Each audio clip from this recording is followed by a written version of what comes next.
Okay, so I wanted to, you know, I heard a very nice idea about the Haggadah, about the obligation to remember Yetzias Mitzrayim, and I was thinking that that really relates a lot to davening. We do mention a lot of davening. We just actually connects to what we just spoke about the Geula right before Shemona Esrei, that we need to mention, we need to remember Yetzias Mitzrayim, the way that we fulfill our obligation of remembering Yetzias Mitzrayim is by saying, right, we spoke about this last time, is by saying the Emes V'Yaseh. So I thought maybe we could speak a little bit more about Yetzias Mitzrayim, maybe what it means, and then also, what's different about it on Seder night. Is there something different about Pesach? How does our obligation to remember Yetzias Mitzrayim change? Because that's the obligation that we have every single day, but then also to focus on Pesach. So, speak about those sort of things. So the idea that I heard, which was really the inspiration for this year, is the idea that I heard from my Rebbe in YU, Rabbi Aryeh Leibowitz.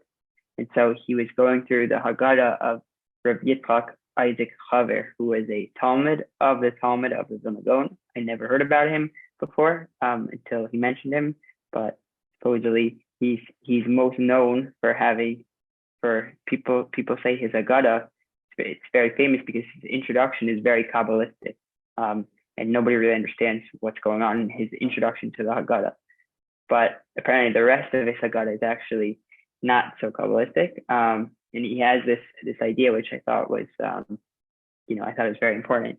And so he puts it in through a lot of his pieces in the Haggadah. We're just going to focus on the main idea, and then maybe one other place where he mentions it. But the basic point he says is that that when we left Mitzrayim, the miracle of the Yetzias Mitzrayim, but when Bnei Israel left Mitzrayim, what was different is that the world was left with a new way of how to understand how Hakadosh Baruch Hu, how God interacts with us.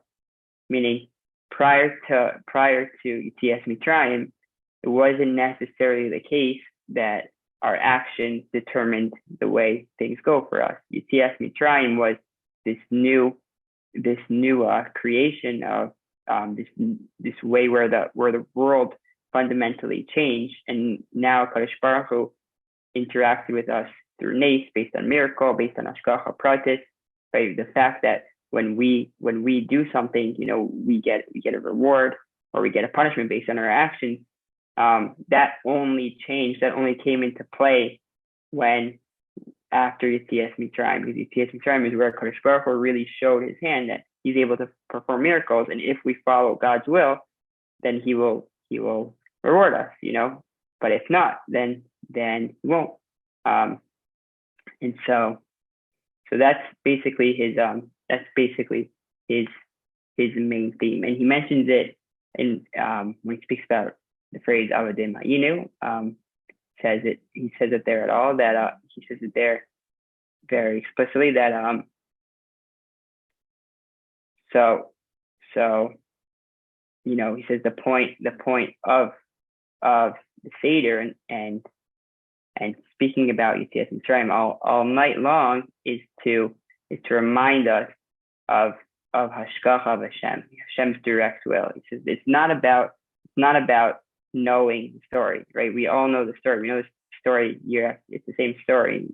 If you ask me in February, you ask me in December what's the story, I know the story, but it's not about knowing it. He explains that Emunah, the Emunah to believe in God is built by talking about something constantly, which is why we say the phrase "Afilu kulanu chachamim, kulanu nevonim," meaning even if we're scholars, even if we know everything, we all have an obligation on Pesach to tell over the Yetzias Mitzrayim, because it's about strengthening our emunah, our belief in Hashem, that that this idea that it's not only that maybe prior to Yetzias Mitzrayim there's a Kadosh Baruch Hu reacted with the world in a certain way, but after Yetzias Mitzrayim, it's that HaKadosh Baruch Hu reacts directly with us in this world, that when we do something, we get a reward and a punishment. And the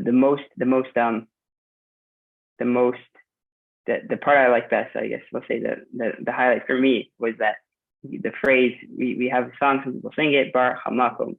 So he says it's a little bit weird, like what's Baruch HaMakom even talking about?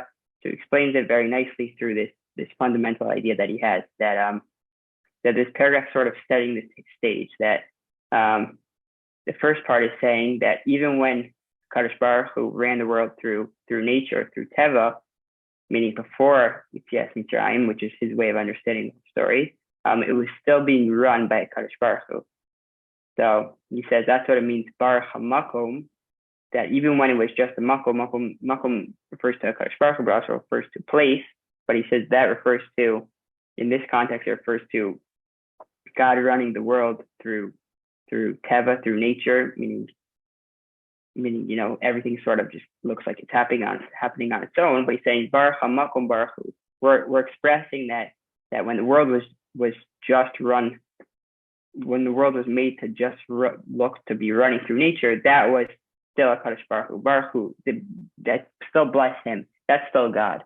But then the second part is Baruch Shenasan Torah le'amo Yisrael. But then even after he gives the Torah to Klal Yisrael, right? With that means that's referring to through nace, through specific hashgacha pratis, by us doing something, we get a direct reward and a punishment. He calls that derech nace. That's a miracle that happened. Baruch Hu. That's also Baruch Hu. That's so to a Kadosh Baruch Hu, and that's the point of why we're getting, we're joining together on this night to tell over this story, is to publicize this nace to everyone, that this is how Kadosh Baruch Hu runs the world, and we have to speak about it and remember it. That's his basic idea. I'll share some. Is that clear to everyone?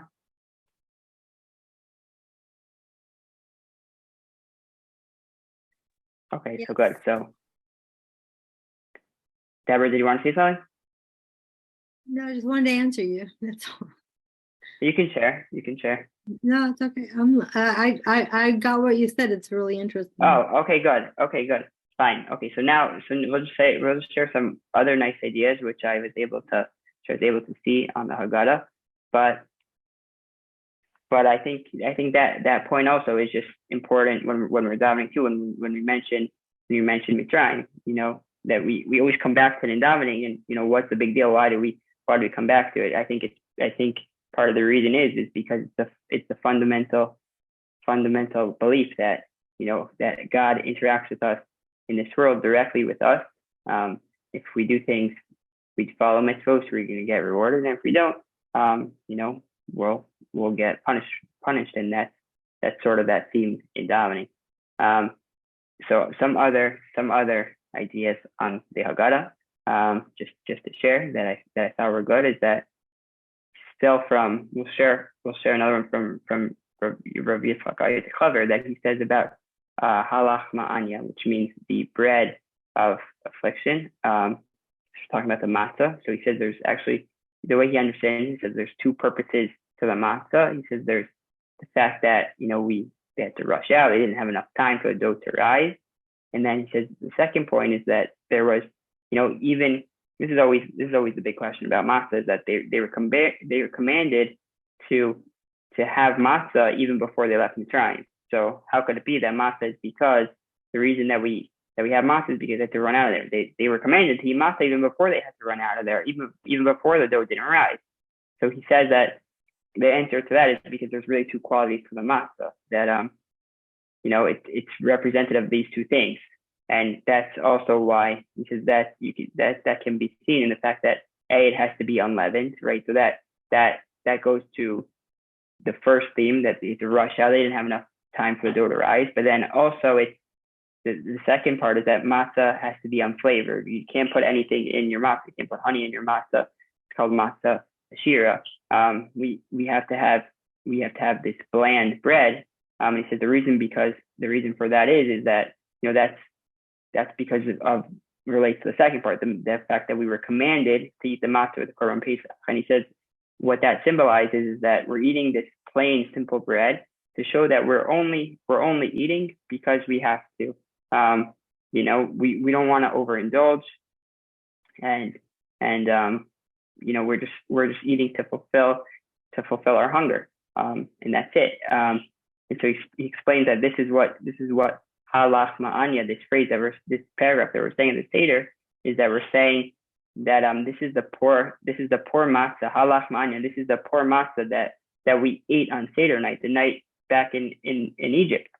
This is the poor, simple bread that we ate the night right before the Geula. He said this bread is only for hungry people. Anyone who feels who has a need, right? They're hungry. They should come and eat this. He says that if we treat food this way, by not overindulging, treating it with respect, he says, and that's how we'll bring Geula. We're no longer feel free. We will no longer feel that we are slaves to our desires, and that's how we'll really truly be free, by understanding that. And that's sort of what the matzah is supposed to remind us. Okay. Let's see what else is there. So Roey, yeah. Isn't this the same bread we had at the Beit HaMikdash, or is it? I guess the question is it the same? So they did have some matzahs in when they were bringing korbanos. Part of some of the korbanos stuff, they had obligation to bring the matzahs. But that's the only kind of bread they had at the Beit HaMikdash. I could be wrong, but I think they also sometimes brought leavened bread. Maybe I thought they brought it on Shavuos. Also they put honey in their bread. But most of the time they did bring the matzahs. I think. Oh, because I just thought maybe there's a connection, like the bringing of the matzah out of Mitzrayim. It's a way of connecting to the Beit HaMikdash. Yeah. Yeah, no, it definitely. Yeah, bringing us to it. Okay, do we have the Beit HaMikdash yet? We don't have it yet, right? Say again. We don't have the Beit HaMikdash yet. No, we don't. No, we don't have it. So I understand what you're saying, that it's a way to connect to what's coming. To what's coming. Beautiful idea. It's very nice. Okay, so that also could be part of what you're supposed to remember as you eat the matzah. Very nice. Okay, so let's I'll say a couple more ideas. That another one is that I read in the Haggadah from Rav Elchanan Adler, who's a rabbi at YU, who's a Rav Shiva here, that he heard from Rav David Feinstein, Rav Moshe Feinstein's son, that to be Misaker Yetzias Mitzrayim, to tell over the Yetzias Mitzrayim, really means to tell over the story and feel that it really, really happened to you. And if someone tells over the story, you're gonna feel this joy of leaving Egypt. And by their very nature, they're not gonna be able to control themselves. So of course, they're gonna want to tell over. It's like a great story that happened to you. You just have to go out and tell it to everyone else. So he's saying that's where we have the obligation to not just learn the halachas, but to tell the story, to tell it over.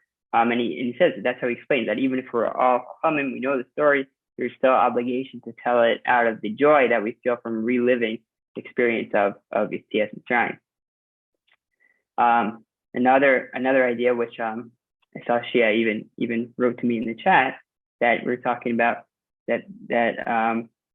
so Shia pointed this out, but he says there's a difference between what we do on Pesach, which is Tzipor Yetzias Mitzrayim, versus what we do every single day, which is Zechiras Yetzias Mitzrayim. That Tzipor means telling over, and Zechira means just remembering it. So Rav Adler in his Haggadah, he brought down from the Brisker Rav, who quoted his father, Rav Chaim, that he says there's three differences in regard to the obligation of telling over the story versus the daily obligation that we have to just remember it. So he says, number one is that we do it through question and answer. That is a better way to sort of say over a story as opposed to just remembering it. Then number two is that you expand the story. You have to go from the bad to the good. That's more of the way of telling stories, is that you kind of make it dramatic. I guess if you're a good storyteller, that's what you're able to do. And then also you have to explain the reasons behind what happened, and through doing that, then you're really able to tell over the story as opposed to just remembering the Yetzias Mitzrayim. Okay, and then one more idea. We'll end with idea that's a little bit based off the Noam Elimelech, so we can all feel like we're going into the Seder with the Noam Elimelech with us. Is that the question? It's a very famous question, but we say it's a song. We say it in the Seder, V'hi she'amna. So that paragraph, the basic theme of the paragraph is that, that every generation there's going to be people who try to destroy us, but at the end of the day, we will prevail. But the question is that what is V'hi she'amda? That what is the V'hi referring to? This is what stands up. So what does it stand to? Did you want to say something? I have an answer from my Rebbe. Oh, so you have an answer? Maybe. Okay, please. Okay. My Rebbe said it's because of Chishav Asakates. So you want to explain what that means?